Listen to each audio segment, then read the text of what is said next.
مساء الخير. أنا اسمي خليل جبران، أنا منتج برامج تلفزيونية وأفلام وثائقية. أنا بحيي صمود أهلنا في قطاع غزة الحبيب، غزة العزة، غزة اللي بتنزف، غزة اللي دفعت فاتورة محدش بتحملها. بس أنا في عندي رسالة لكل فلسطيني حر حابب أوجهها.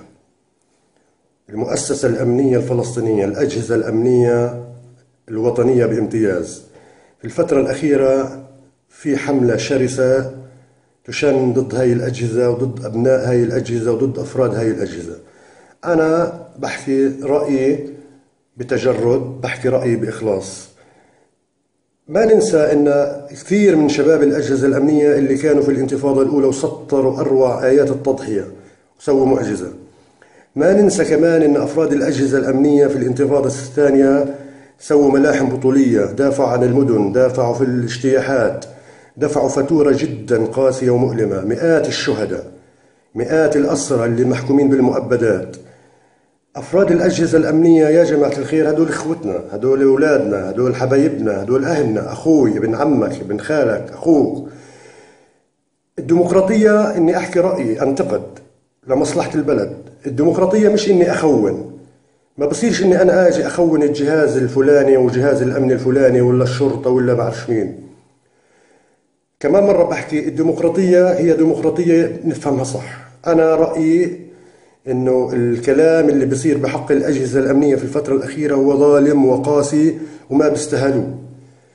وهدول كمان مرة أنا برجع وبحكي، أنا رأيي بحكيه ببساطة، وحياة الله لا إلي علاقة لا من بعيد ولا من قريب، ولا منسق معي حدا من أي جهاز، وحياة الله ما منسق ولا بعرف. بس أنا كمواطن حر بحكي رأيي. خلينا نتقي الله فيهم، بكفيهم اللي هم فيه. شبابنا، برجع وبحكي شبابنا وطنيين، محدش يزود على وطنيتهم، مخلصين، محدش يزود على إخلاصهم، بحبوا فلسطين، محدش يزود على محبتهم لفلسطين. بس عيب عيب عيب إني أنا آجي أخون. ببساطة آجي أخون أخوي، أنا أخوي في الأجهزة الأمنية، ابن عمي، ممكن ابن جيراني، ابن أولاد شعبنا، هدول مش جايين من كوكب آخر.